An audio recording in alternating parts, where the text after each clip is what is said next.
Welcome and thank you for standing by. At this time, all participants are in a listen-only mode. Today's webinar is being recorded, and the recording will be posted publicly. If you have any objections, you may disconnect at this time. Now I'd like to turn the call over to your host, Kim Brown. Good afternoon, everyone, and welcome to today's webinar on Your Community by the Numbers, Race, and Ethnicity. My name is Kim Brown, and I'm a training specialist here at the U.S. Census Bureau. I want to thank you for joining us today for the Back to Data Basics webinar series. This series was created by the Census Academy team here at the Census Bureau. You can register for any of the webinars at the Census Bureau homepage. Just visit census.gov/academy. We think these webinars will be a valuable opportunity for you to learn from our experts about how to access and utilize a variety of Census Bureau data, products, tools, and resources. Before I introduce today's speaker, let's go over a few important housekeeping rules. As mentioned earlier, this webinar is being recorded. For your convenience, it will be posted to our Census Academy site within 30 business days.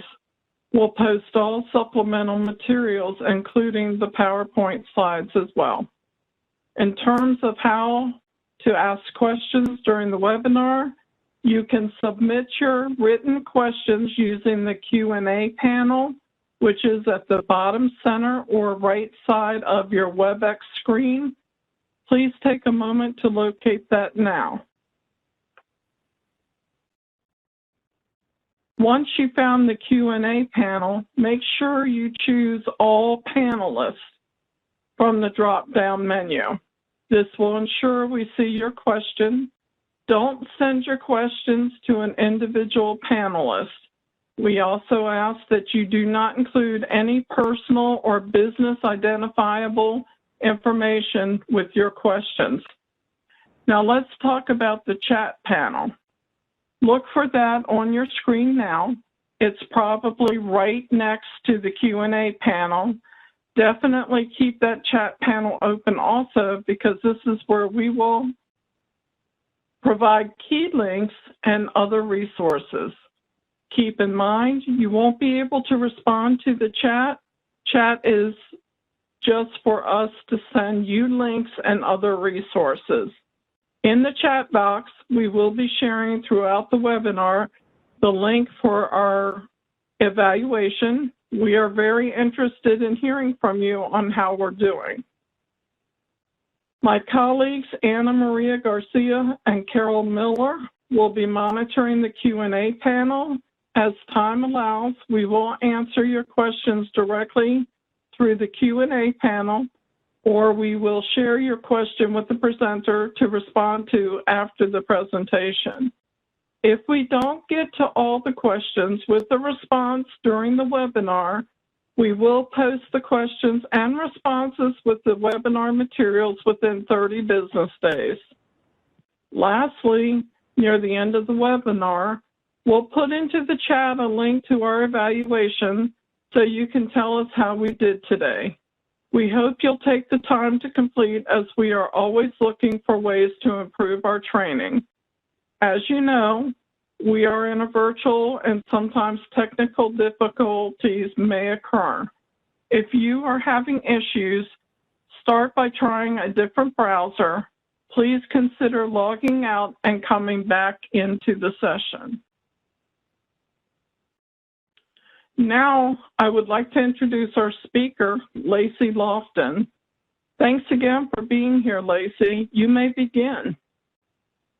Thank you, Kim, and thank you all for being here helping support this webinar. We're really excited to have the turnout that we do today. I'm not surprised necessarily. This is a really important topic, and I'm excited to be talking about it because race and ethnicity is one of the topics that I get the most questions about in my day-to-day job. I think that there can be a lot of misunderstanding that can be easily addressed, so we're going to go through that today. A quick overview of this presentation. We're going to talk about just the importance of race and ethnicity data. We're going to talk about the history of the data collection and publication because we have been doing this for a very long time. We're going to talk about the definitions that are for both race, ethnicity, and then the groups that are associated with those. We'll look at data sources, so different places that you can find data, tools and products. We're going to do a live demo, and I'm hoping to have a lot of time to spend on that. I'll show you on census.gov where you can go pull some of these, not only the data, but create maps and do some other really cool things to do some analysis. We'll look at additional resources. A lot of the information in this presentation came from some very good technical documentation that we have, but it's not as dry as you might think. So that we've got all that at the end. I've got some links in case you want to do some further reading, some really good resources there. And then we'll have a question and answer. As Kim mentioned, I have a couple colleagues on the line. Thank you, Anna Maria, and thank you, Carol, for being here. They are monitoring the chat. They will respond to questions that come up as they do.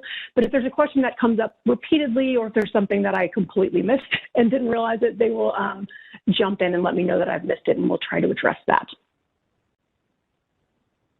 Very first thing we should probably talk about is why this data exists and why it's important in the first place.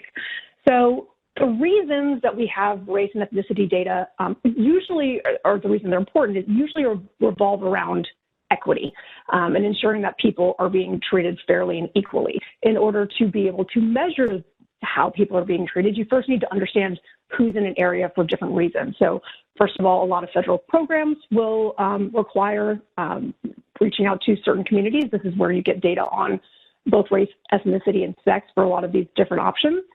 It's critical for making policy decisions. Obviously, civil rights is one of them, but it's also used, and this is certainly a hot topic right now, for redistricting.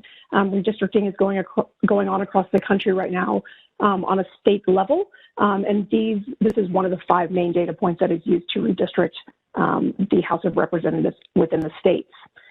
It's used to promote equal employment opportunities, and we actually have a whole section I'll show you there just on EEO information that comes from the Decennial Census on race and ethnicity. And we can look at racial disparities to different resources. Health and environmental risks are 2 examples. As I mentioned, we've been doing this for a very long time. My colleagues and I were not all there for it, but we've been collecting data, specifically on race, since 1790 when we did the very first census. So we have race data going all the way back a couple hundred years. We have asked about Hispanic origin on and off, but we have done so continuously since the 1970 census.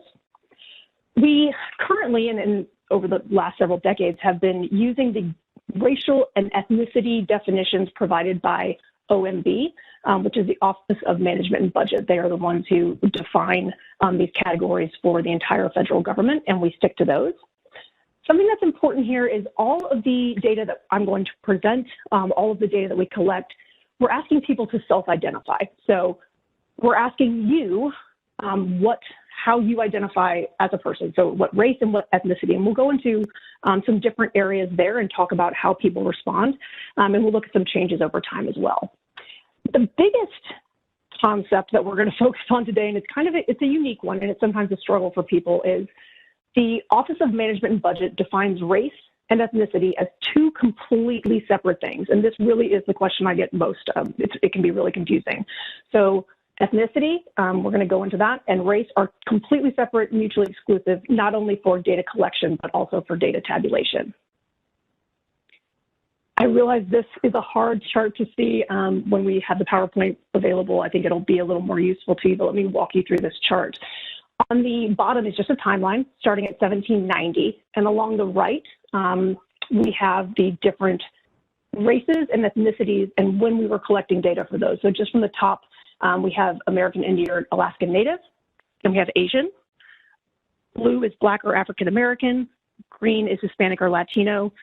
Yellow is Native Hawaiian or other Pacific Islander. Orange is white. And then that pink fuchsia is some other race. So just to give you an idea of when we were collecting data on different racial and ethnic categories, when we have publications, especially if you're going back to compare over time, these are really important things to have. It will be easier to pull all this together when we first jump in and talk about the 2 main categories. So Hispanic origin and race. We're going to start with Hispanic origin. Specifically, Hispanic or Latino origin refers to individuals from either Latin America or Spanish-speaking areas around the world. So again, this is self-identified. This is how do you see yourself, and we ask everyone in there to respond. You'll see here on the left is the 2020 census questionnaire, exactly how we asked it for the 2020 census. And the question is this person of Hispanic, Latino, or Spanish origin? We use those three terms interchangeably, and you'll see that a little bit in this presentation, but especially if you dive into some of our publications, don't be surprised. They all mean the same thing from a data standpoint, so I just wanted to point that out. And then your options are no, you are not Hispanic, or yes, you are, and you can identify as any of the 4 checkboxes there, or write in your specific Hispanic origin. What's important about the Hispanic origin is you are either of Hispanic, Latino, or Spanish origin, or you are not. So those 2 data points will add up to 100. You can't be both not Hispanic and Hispanic for the data purposes that we collect. So when you add up these 2 data points, they will add up to 100. One more point here, we're going to go with all these write-in boxes that you'll see on some of the different questionnaires.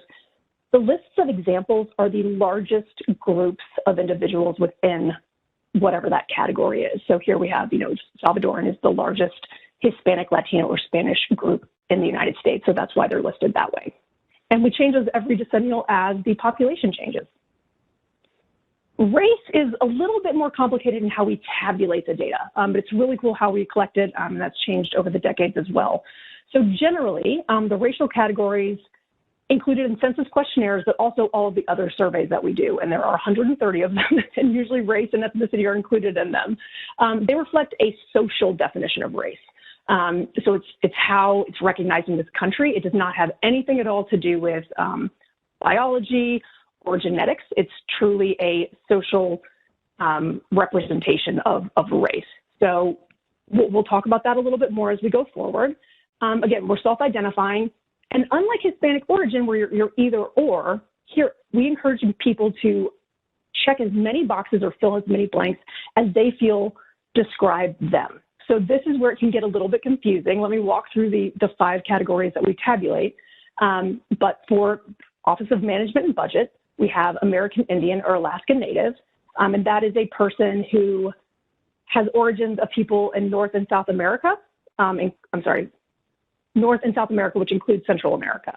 They usually have a tribal affiliation or a community attachment. For Asian, we have people that are originally from the Far East, Southeast Asia, or the Indian subcontinent. For Black or African American, we have persons of any of the Black racial groups from Africa, Native Hawaiian or Pacific Islander, and these are all going to be in the notes as well.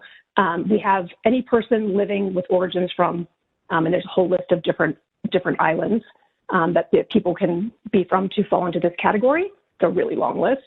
And then white persons having origins of either Europe, the Middle East, or Northern America. Some other race is not listed here, but that it is on the questionnaire on the right. It's not listed under the OMB list. But that is a place where people can identify themselves if they don't feel that they fall into one of these other categories. So as if you count these up, you'll notice there are 15 checkboxes that you can choose for yourself, and there are 5 right-in answers. When we go to tabulate this information, though, we try to fit everyone into, it's actually 6 categories. OMB has 5, and that is the list on your left: American Indian, Alaska Native, Asian, Black or African American, Native Hawaiian or other Pacific Islander, white, and then actually the last one that's not listed there because it's not exactly part of OMB's categories are some other race. Where this gets confusing for people is these numbers will not add up to 100. They're not supposed to. By definition, they're not. And especially while we are hopefully doing a much better job of collecting data and understanding how people identify and giving respondents the opportunity to tell us how they identify. And then also we have a much more racially and ethnically diverse country than we have in the past. So these numbers will not add up to 100. They're getting higher and higher. So that is literally the call I get the most is why aren't I'm adding up the racial categories and they're adding up to 300%. That's completely normal, and it's supposed to be that way by design. When we jump into the tools later, we'll go through how to pull products from these three main sources, but I wanted to touch on them briefly before we get there. The decennial census is not one that I think anybody on this call is going to be hearing of for the first time today.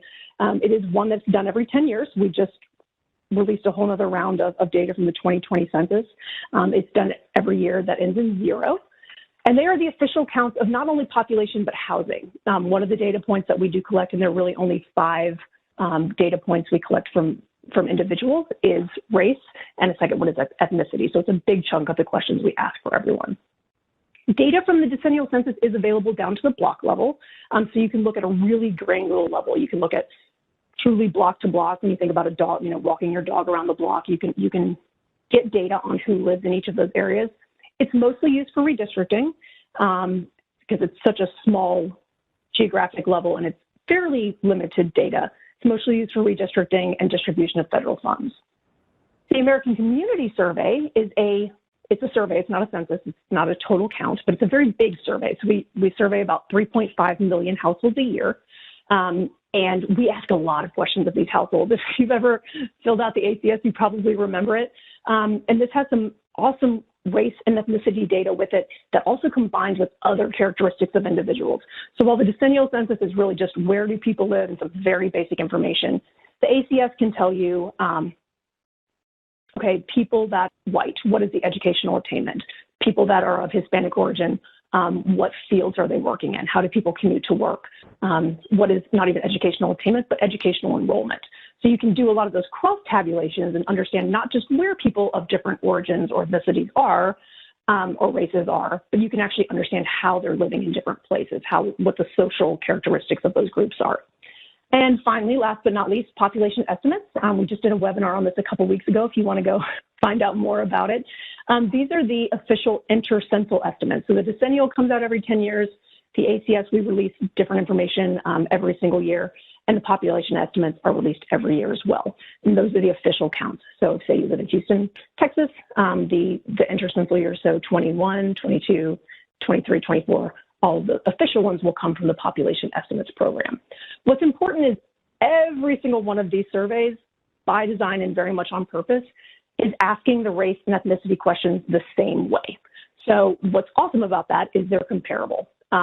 For the American Community Survey, for the next, it's only 8 years now, we're already 2 years past the decennial, we will ask the race and Hispanic origin questions the exact same way that we did in 2020 so that you can compare those data over time. So you don't have to worry about any changes in methodology, any changes in wording. You can be sure that you're comparing apples to apples. And the way that we publish our population estimates, it's the same.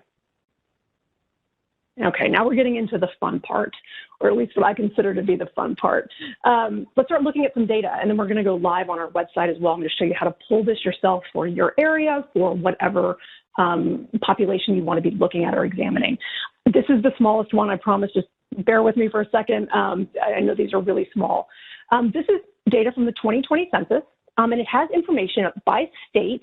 What are the largest racial and ethnic groups? So they're in alphabetical order. You probably can't see them all that well, but Alabama down to Wyoming and Puerto Rico are on the bottom. It's still, the vast majority of the country still is the number one racial or ethnic group is white alone. So that means people identified as just white and no other race. But we do have some areas where we're seeing other categories overtaking white alone. So California, the Hispanic and Latino population is the largest. For the District of Columbia, Black or African American is the largest community. For Hawaii, Asian alone, or not Hispanic or Latino, is the largest population there. And then New Mexico and Puerto Rico, the largest populations there as well are Hispanic or Latino. The second column has the second largest racial or ethnic group, and then so on. Here is the mapped version, though, and this will probably be a little easier for you to see at home or wherever you happen to be at the time. This is the most prevalent race or ethnicity by counties from the 2020 census. You will see some emerging populations where they are not only has the diversity of the United States changed, but where we're collecting data, hopefully we're doing a better job of it. So I'm sitting in Austin, Texas right now. You'll see along the border of Texas that the main race or ethnic group is Hispanic or Latino. We've got some major areas in Arizona and New Mexico where American Indian or Alaskan Native are the largest population. Along the southeast, you'll see lots of counties where Black or African American alone are the prevalent racial or ethnic group there. And here is the second most prevalent for each of those counties. And it's really cool to look at, you've got, especially when you do a time series, we can look at, okay, what is the next most populous? So if you look at Texas, because that's where I live, so I'm looking there, you kind of see a flip, right? So where white or non-Hispanic alone was largest, the second is Hispanic or Latino. You'll see kind of the inverse along the southeast. So places where Black or African American alone were first, usually white alone is second, and vice versa. So these are some of the really cool things that you can do, and you can do this all the way back. Now, geographies have changed a little bit. It's not always the easiest thing in the world to do, but because we've collected this data for such a very long time, you can really see major changes to a fairly low level, certainly down to the county level for the fairly recent history, and see how things have changed over time. And not only are they changing, like I said, because the country is changing, we're also doing a better job of helping make it easy for people to identify how they see themselves. All right, this is one of my favorite maps. One of the largest percentages we saw change between 2010 and 2020 was the percentage of people that were defined, that identify as two or more races. So in the United States, currently, 10.2% of the population identify as being of one or more races of those categories we went through. But if you look at the percent change in the last 10 years, this is where it gets really interesting. So kind of keep your eye there. California all down to Texas and Florida are the higher percentages of people that identify as two or more races. But if you look at the change over the last 10 years, it's really dramatic, and you can see where these changes are. So in Texas, in the last 10 years, there was a 656% increase in the percentage of people who identify as two or more races. Florida was right behind Texas with 651%. These are huge numbers, right? So it's really awesome to be able to capture this decade over decade, and we'll get to see what it is going forward, and we can go certainly back in the past too to do that. We're going to use this tool live. I just wanted to give you some teasers and hopefully get you excited about the data we have. You'll notice that the vast majority of the country has large increases in the percentage of people that are two or more races. We will look at this at the county level with some different states, and we'll look into some reasons that they, or some reasons for shifts, or possibly just better data collection and more opportunities for people to identify themselves. The percentage of Hispanic or Latino, this is another one that's always in the news, right? The population has been growing steadily, and that continued through this last decade. Currently in the United States, 18.7% of the population is Hispanic or Latino.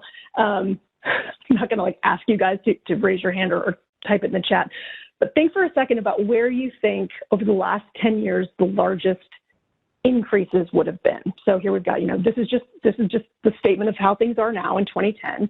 So New Mexico is at 47%, California is at 39%, Texas is at 39%. And when you think of what state is going to have the largest increase over the last 10 years of the percentage of people that are Hispanic or Latino, get one in your head and let me see if I can surprise anybody. Hopefully, surprise a few people. Here are the changes. So at the very, very top of the list, North Dakota, 148%, a huge number. South Dakota, Vermont, Louisiana, Tennessee, coming in significantly lower. North Dakota was really out leading this charge, but a lot of major increases. This can seem a little unintuitive. I'm not sure if that's the word. It can seem not intuitive because there's a larger base of people of Hispanic origin in some other areas, but areas where historically there wasn't a large Hispanic or Latino population, we're seeing these major increases. So having this data decade over decade, year over year, because we do produce estimates every year in between as well, it's really cool to be able to watch how the United States is changing. And it's a really important tool for businesses, organizations, and certainly the federal government to have in order to make sure not only we understand what is, what direction we're going, but also to evaluate programs and funding, and certainly redistricting as we're dealing with right now. Racial and ethnic diversity. Let me tell you really quickly how we define this. What we do is we look at the population of an area and we see what the chances are if we took a random person and then another random person from an area. So let's focus on South Dakota. If we took two random people from South Dakota, the odds that they have the same racial and ethnic, that they have the same racial and ethnic identification is reflected here. So South Dakota is still very diverse, 35.6% is the diversity index, so it's the inverse. For Texas, there's a 67% chance that if you pick two people, they will not have the same racial and ethnic makeup. So South Dakota, 35.6% chance that they will not. You can see these major changes. California is at 69.7, Nevada at 68.8. So the country is changing. We're gonna look at this over time as well when we jump into some of the live tools. But you're gonna see some really major changes over this decade and certainly going forward as well. Okay, I'm going to leave this. I took these definitions directly from some of our really awesome technical documents. I did think it was important to touch on not only race and Hispanic origin, which we're speaking of here, but also ancestry, because the three are so closely intertwined. And a lot of them do feed off one of another. So race, is, as we talked about, it's generally a social definition of how the country or how an individual recognizes race. It's more of a social definition. For Hispanic origin, it is, do your ancestors come from places from Latin America or Spanish-speaking areas? And then ancestry refers really to the origin of either their parents or other ancestors. So when when we're going to look at all this different data, just remember those definitions as much as you can. Like I said, they are overlapping in a lot of ways. We understand that. The good news is you can self-identify. You can make sure that you check every single box that you feel applies to you. And because we publish data for all three of these different, for these three different data points, we have a lot of really rich data. So we'll make sure that we get it in one way or another. If you want to take a screenshot of this, you can. If you want to take a picture of it, you can. The next two slides are just the links that we're going to walk through together, but I wanted to make sure you have them. So when this PowerPoint is posted, they will be available there. If you want to take a screenshot, you can do that too. So we're going to go through two of the cool data visualizations that we were just looking at from the 2020 census. We're actually going to start with data.census.gov down there at the bottom, which is our main data platform. It's our main data platform for a lot of different things, but certainly race and ethnicity are two of those major categories that we'll talk about. And then on the next page, these are those helpful documents. Most of the information in this presentation was pulled from these two documents. If you really want to dive into them, I think the first one's like 220 pages. I've read the whole thing a couple of times and I actually really love it. If you really want to dive into some of the minutia or really want to understand every detail of how we define things and how we collected them and how we tabulated them, this is your place to go. It is very well indexed, so you don't have to be quite as into technical documentation as I am to find the answers you're looking for. And then last but not least, the Office of Management and Budget. The 1997 definitions of race and ethnicity are the ones that they haven't changed since then. So I think this is a 9-page document. If you really want to understand the details of how race and ethnicity are defined by OMB and therefore how we collect and tabulate our data, that's a really great resource. Census Academy, Kim mentioned at the beginning of this webinar is part of a Census Academy webinar series, but we have a lot of really great resources on this website. We have not only webinars that are recorded or upcoming, we have information on data tools, we have data gems. So if you're just trying to figure out something specific, I use this all the time, honestly, myself, just to find things in a quick and simple way. So that's one resource I wanted to make sure you had. With that, before I jump into data tools, Anna Maria, because we're going to switch directions here a little bit. Anna Maria, are there any questions that have come up consistently or anything that I've missed that we should address before we walk into just pulling some of this information? Yeah, there's a question that came up and asked, is the definition of race and ethnicity used by both the census and EEOC? Do they use the same definitions? I thought it was interesting. Yeah, I really can't speak to any other organizations outside of what we use. I will say that the Office of Management and Budget, because they are really the stakeholder that creates these definitions, it's most organizations and government agencies will use the same ones. So for most, and especially because most organizations and government agencies are using the data we produce with these categories or these definitions, I would assume so, but you would have to look into the specifics of any other organization or government to be positive. In general, these are the U.S. government overarching statements of what they are for data purposes. What else? I know there must be some other great questions out there. There was another question. How are people from Central or West Asia, the Middle East, supposed to identify? So it depends on exactly where you are there, and I should touch on this. We've done a lot of different tests on what questions we should ask and what responses and what we tabulate. Depending on exactly where you are from in those regions, we have lists of countries that would be generally defined as different racial categories. But certainly if somebody does not feel that they fit into any of the racial categories that we have listed, kind of the highest and most populous ones in the United States, they can always write some other race and write in the race that they feel applies to them, and we'll always accept that. So we are definitely not in the business of telling people who they are or trying to force anybody into a category that they don't feel themselves to be part of. That's why we have those write-in boxes. Sorry, I can't answer that without having the specific place, but I will tell you this document right here has that listing. So if you wanted to go back, and it's important on the other end too, if you're looking at the percentage of people that are, say, white, and you want to understand really what is white defined by in general, like what countries of origin, things like that. You can find that information here. Thank you, Anna Maria. Good questions. Anything else? We still got a few minutes, and I'm a little bit ahead even for the visualizations. Okay, great. There was one question that asked, Brazilians are, in Latin America, yet they're not included in the Hispanic group.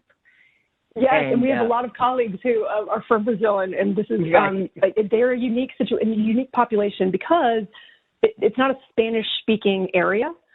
So it really depends. Certainly, Brazilian is a race that we get written in very, very frequently. That's one of the most written in races that doesn't fall into one of those other categories. But again, it really depends on how the individual identifies. But Brazilian is a great example of one of those, an origin that kind of falls between those cracks, right? It's not speaking Spanish. It's not exactly within the normal, geographical area of Latin America. But it really comes down to how that individual identifies. So they can choose one of the, on the list, or certainly write in Brazilian if they feel that's the race that best defines them. It's a good point, Anna Maria, and you actually, thank you. You've helped me remember this. Is the important thing about how you identify. We have 15 options for checkboxes on the census questionnaire, and the ACS is very similar, and then we have 5 write-in boxes. That's not because we literally have a 45-page document of codes of different races and ethnicities that we'll use to go back and code for everything that's written in. It's truly a matter of space. So we just don't have the space to list out, it's literally a 45-page thing of all the different races and ethnicity possibilities. So when you write that in, we'll code that accordingly, and specifically how it should be. It's just a matter of putting the largest groups there so we can reach, it's literally a space on the page issue. Anything else before I walk into the tools? That's it for now.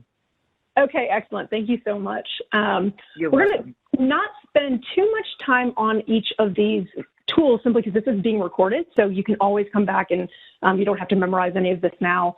You can come back and watch the webinar if you need to. They're also really intuitive. I feel like we've done a really good job in the last couple of years, especially leading up to the decennial census release, of making more human-friendly tools. So we certainly have some, really serious, people are doing really serious research, but also if you just want to come find a number, just want to understand what's going on in your community, we have some tools that will help you do that in a quick and easy way. For those of you who are used to or were used to American Fact Finder, data.census.gov is what replaced it as our main platform for everything census data. Like I said, we have 130 surveys and censuses going on. This is our main place that we keep them. We're going to walk through one example. I'm going to show you where to find race and ethnicity data and show you where to pull different surveys and censuses, and then we'll move on to some of the flashier, kind of more exciting mapping tools. If you know what geography you're looking for, I would urge you to always start here. Depending on the data point, depending on the data source, we will or won't publish it for certain geographies. So if you know that you're looking at the county level, start here and choose county, and then you can whittle it down.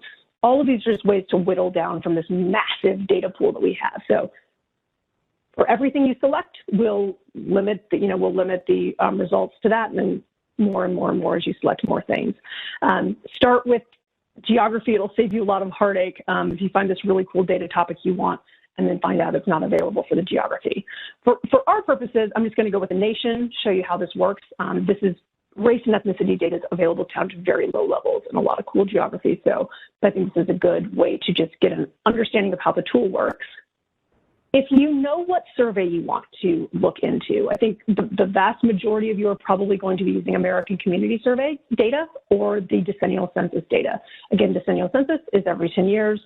The American Community Survey is producing data every year, which depending on if you want, a more specifically accurate number, you might want to use the census even if it gets older. And if you want something that's more relevant and more recent, you might want to be using the American Community Survey. You can choose those here if you want. If you don't, you can just go straight to topics, and we will always choose the most commonly chosen tables for you. So it's up to you if you want to default to a survey or census or if you don't. Under topics, we have race and ethnicity right here, and it's really straightforward. So if you want to look at all available races, if you want to look at races alone, if you want to look at specific responses, so American Indian, Asian, Black, African American, you can do that as well. If you want to look at just in general race and ethnicity, which is what we'll do, and then here's your other options. These folders have subsets within them, so it's pretty easy, pretty straightforward. I think all of you guys can figure this out. So again, just choose your geography, choose your survey or census if you want to, and then if you just want an overview of race and ethnicity, click here. It will pop up right here. So here's your filters. We have the United States and then race and ethnicity. And we're going to click on search. Here you go. So it will pull up the most commonly chosen tables and documents and maps and pages for people that did searches similar to yours. I don't think it'll surprise anyone. The Decennial Census from 2020 is kind of the hottest ticket around right now for race and ethnicity data. We also have the American Community Survey up next here. We just released the 2020 data products as well. But let's just look at a table. Here we go. This is what they look like. Move that back over. So we've got the United States here, but you could also have the United States. You can choose as many geographies as you want. So you could have the United States and then say New York and then Texas and California. You can line them up and see how they compare. But at the very top, we have Hispanic or Latino or not. And then we have information on race below it. So really straightforward. I think there are 57 possible combinations of race because people can choose as many as they feel apply to them. So that's what you're looking at here. Here are all the different options and certainly the more cross-tabulations we have. So the more races that people identify as, the smaller the number gets. But you can certainly get this information all the way down to the census tract level, whatever level you're trying to do your analysis at. So counties, cities, all of that's going to be in here.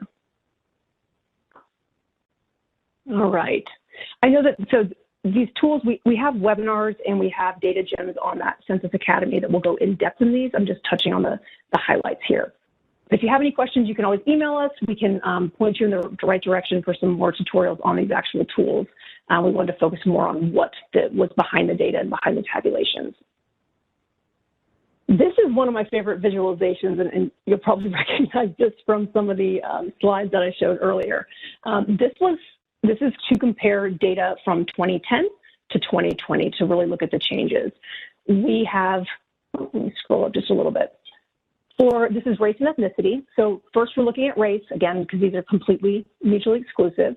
This is Hispanic origin. So you can look at all of the same changes over time and the different categories for whichever of these two you would like to. I'm going to start with race. And we've looked at some of these on a national level, and I want to zoom in a little bit on a state level. I'm going to start with Texas. That's where I am. I'm a little biased, so we're here, and we'll look at some other states as we go forward.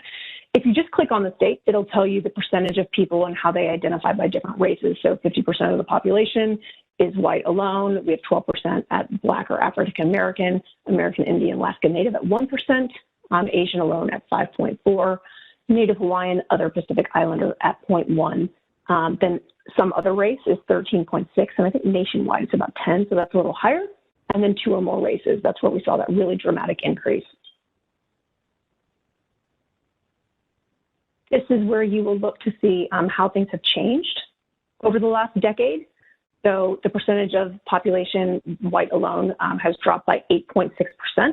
If you want to just overview of the United States, the District of Columbia was a real different situation here. But over the last 10 years, there was a major increase in the population that was white alone in the District of Columbia, where the vast majority of the country, those numbers were falling. If you scroll all the way down here, you can see that California had the largest drop in the percentage of people who identified as white alone, followed right on their heels by New Mexico.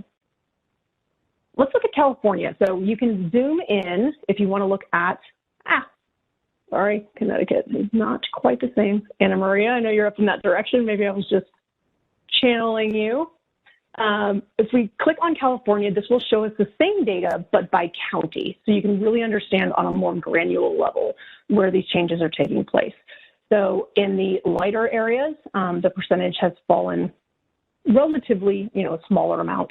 In these really dark green areas down here, you see major changes in the percentage of people who identify as white between 2010 and 2020. So Imperial County really leading the charge with 53.6% drop in the percentage of people who identify as white just over the last 10 years. So I really love this. Sometimes, a spreadsheet can't quite drive things home in the way that a map can. And luckily, this is all built in for you. You can just come here. You don't have to deal with all the software and downloading. It's really easy to play around with. You cannot screw this up. So if you, click on the wrong thing, just go back and start over. It's a really quick and easy way to do this. It makes a really nice screenshot if you want to include it in any reports or anything that you're doing as well. That's exactly what I did for the presentation, the PowerPoint earlier. This last tab, facts for my state or county, it's going to be the same data, it's just going to be produced in a table, but I did want to show you how this looks. We've got Alabama, it's right here, the United States compared to Alabama. I'm going to say that wrong, so I'm not even going to try to pronounce that. Watauga County, maybe? Just when I said I wasn't going to do it, I tried anyway. But you can see the percentages. One of the things that's really hard sometimes is you have these numbers, right? So you see the total population, but how does that really compare? If you want to look at the percentages, that'll give you a much better idea. So the percentage of people that are white alone, 8.6% in the United States, or Alabama, it's 1.7%. And for this county, who I'm probably just saying the name horribly wrong, is 1.6%. It really gives you that base and then a more specific level at the state and then down to the county level. All right, one more. This is the third, and this is on the PowerPoint as well with the links. The racial and ethnic diversity, this will tell you how diverse different areas are. This was that highlight I had where you're talking about if you randomly select 2 different individuals for an area, what are the odds that they will not have the same race and ethnic identification? So over here, Hawaii is the most diverse at 76%. California, Nevada, the dark green areas are the most diverse areas, person to person. If you want to zoom into one of these locations, so whenever I do something live, I feel like it's just hit or miss. Let's look at Hawaii, since it's leading the numbers here. Okay, well, so these indexes are all really high. I was hoping for a little bit more variation here, but you'll see by county, the percentages are actually all above 70%, which is just kind of crazy of how diverse Hawaii is. But depending on where you live, if you want to zoom into the county level, you can certainly do that. Let me show you what the race and ethnicity prevalence rankings look like. We'll start with the United States. This is that chart that I was showing earlier, which is probably a little bit hard to see on your screen. But you can also then whittle down to a state. So let's look at Hawaii, and it will show us the counties and the different makeup of the counties within Hawaii. So you'll see the largest racial, or let me make this a little bit bigger. Maybe that'll help.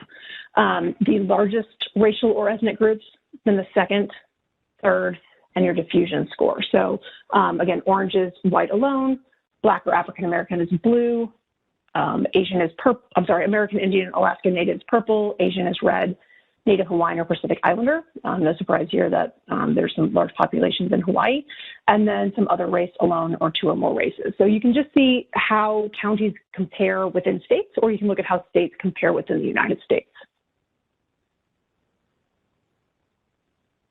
All right, zooming back out just a little bit. These are the maps, and here are data tables. These are really similar to the ones we just explored on just kind of the hard numbers. But if you want to compare the United States to your state and then to your county, here's a great place to do it. Again, because you're looking at percentages, understanding what the United States is compared to your state and then your county really give you a baseline to understand how different you are, how unique you are, or kind of how more normal you are with the population of the United States. Okay, I'm pausing there. I feel like there must be questions in the last 10 minutes or when we get lots of questions from the audience. So at this point, any questions about data? So the either racial or ethnicity data, and then also any of the tools and any of the possible uses here. So, Lacey, a question came in. Yes, ma'am. Is it possible to demonstrate the nationality, origin of Latinos in the 5 top states with the highest increase? So we, right? I'm sorry, go ahead. Yeah, no, I was going to say, so without going into, so when we tabulate the data, how we were talking about, while you said Hispanic origin, is that correct, Anna Maria? Right. Okay, yeah. So while there are a lot of categories and there's a lot of things that people write in of Hispanic origin, the way it's tabulated, especially specifically from the decennial census, is just you are Hispanic or Latino or you are not. And that's what we've released to this point. There will be, I'm sure, further releases where there'll be more analysis and things along those lines, but we're just getting through those first major releases. So we don't have anything below those 2 answers. While we collect that data, we haven't published or tabulated it yet. Now, the American Community Survey does, and again, this is more of a tool thing, and I don't really have time to go into it, but data.census.gov, if you go to that Census Academy, there's some really great tutorials, and they will walk you through how to pull that data from the ACS 5 year. So let me just show you right here. Under your filters, you would just choose your surveys. So you would choose the American Community Survey, and then under topics, depending on which area you're looking at, you would choose Hispanic or Latino. Here we go, Hispanic or Latino. There is some detailed information here, again, from the American Community Survey, but depending on where you're looking, as far as just specifically the rankings, you would have to pull a lot of data and then see how they rank. We have some comparison profiles, but we don't have time to go into that today. You can always email me. I'm about to put my email address up, and if there's anything specific like that, make sure your questions in the chat. I will follow up that way, or you can send me an email as well. What else? This one wasn't particularly on race and ethnicity, but someone was interested in finding out where they can find and locate California shapefiles. So, that's another one that if you go to Census Academy, so I don't want to, unfortunately we don't have, but so that if you want actual shapefiles, you'll go to Tiger is our main database for geographic shapefiles. That's where all of these maps are pulling. You also, depending on what you're looking on, and this is going to be not as interesting as we have the whole United States, But if you are just looking for a reference map for any of the areas, say you're mapping race and ethnicity data for all of the counties in California. When you click on this Maps tab, it will take you to a map of all of those counties. They'll show you as a reference. They won't be the shapefiles. The shapefiles you're going to have to go into Tiger to get, but there's a really good tutorial on our Census Academy there as well for those shapefiles if you need them. Or you can email me. I can help you with that too. What else? The questions are, is the data free to access? For sure. Yes. Ooh, good one. I should have mentioned that a long time ago. You've already paid for this data. This is all free. It's all on our website.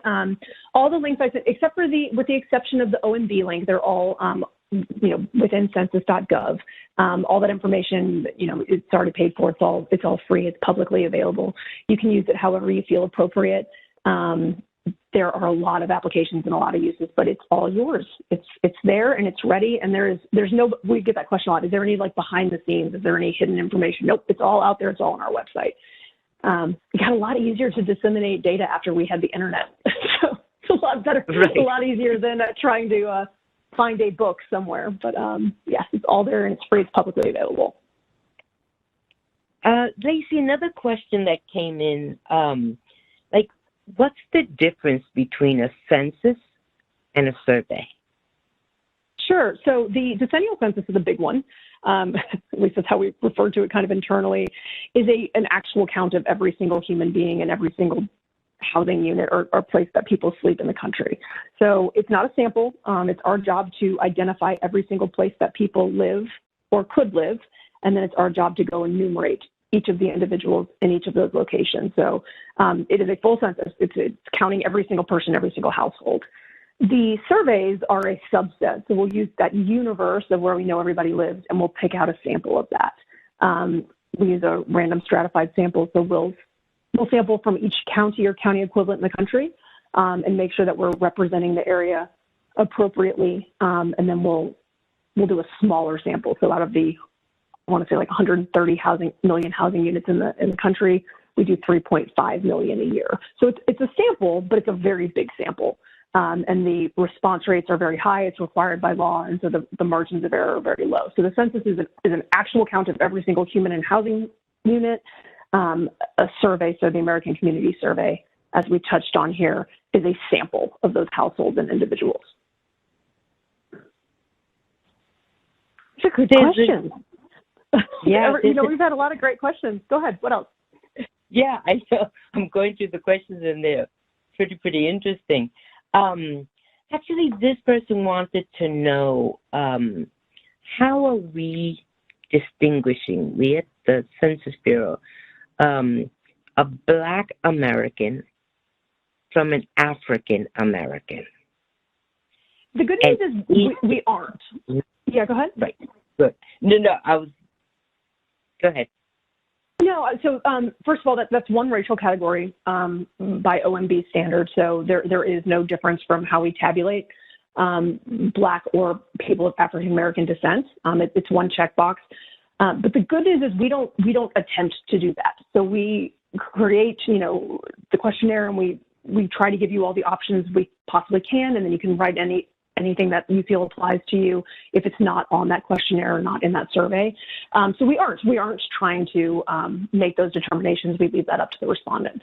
And because we do that, we get a lot better data. We've, especially over the last few decades, when it's easier for people to respond either online, even when people were sending questionnaires back in, but they were physically filling out the surveys themselves, we started getting a lot better data because people were able to tell us who they were in their own words on their own time. Thank you. There's another question that I think people would be interested. Who belongs to some other race? That's up to the individual. So if you're looking through the categories that are listed and you don't feel one of those applies to you, you feel that you are a different racial category, you write it in and we'll ingest that information. Like I said, there's a 45-page document on the back end of this, right? So you don't see all those options, but we have 45 pages of very small print of all of the different racial and ethnic categories that we can code. so that we can actually ingest that and then tabulate it. But there are sometimes too where somebody, you know, we will add to that list if we need to. But there is, and that long document, it has the list, it's called the master file. It's a very specific, very big, scary name, but it has a master file of all of the different race and ethnicity categories we have. Just the biggest, the largest, most commonly chosen or responded to options are on that questionnaire, but there's a lot of options behind the scenes. Great. And did that answer that question? I started talking and I just want to make sure I actually answered the question. yeah, I believe it was responded to. Okay, what else? We've got one more minute before Kim's going to pull the plug on us. So.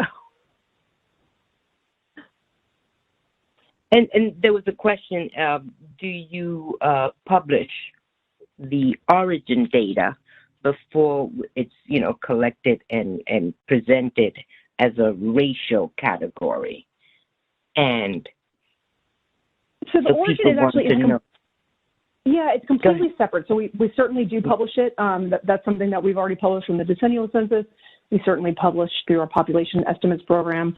We publish through the American Community Survey and lots of others that we haven't had time to discuss. But all of that origin information is published completely separately from the race categories and the racial data that we tabulate. So that information is there, it's available, and it's on that data.census.gov. It's probably your best bet if you want to really drill down into some of those origin categories.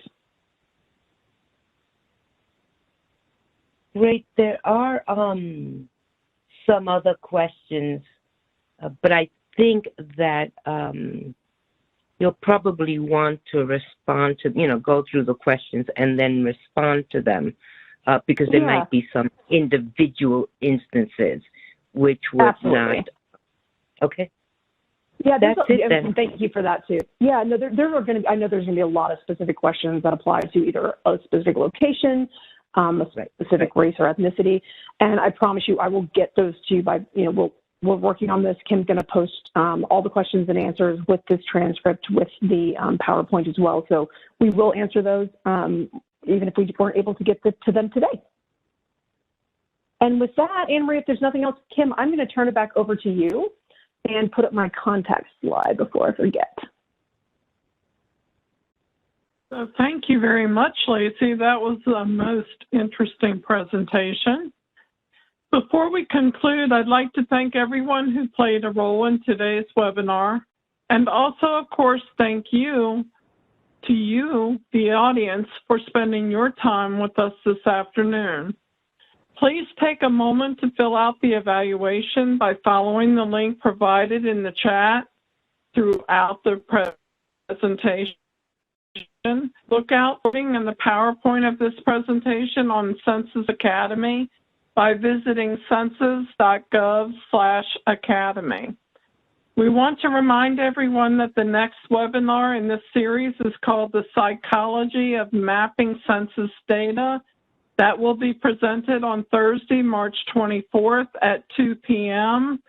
I'd also like to remind everyone to please take a moment to complete the evaluation. Your feedback is very important to us, and we'd like to know how we're doing with these webinars. This brings us to a close, so we thank you again and hope you have a great afternoon. This concludes today's webinar. Thank you for your participation. You may disconnect at this time.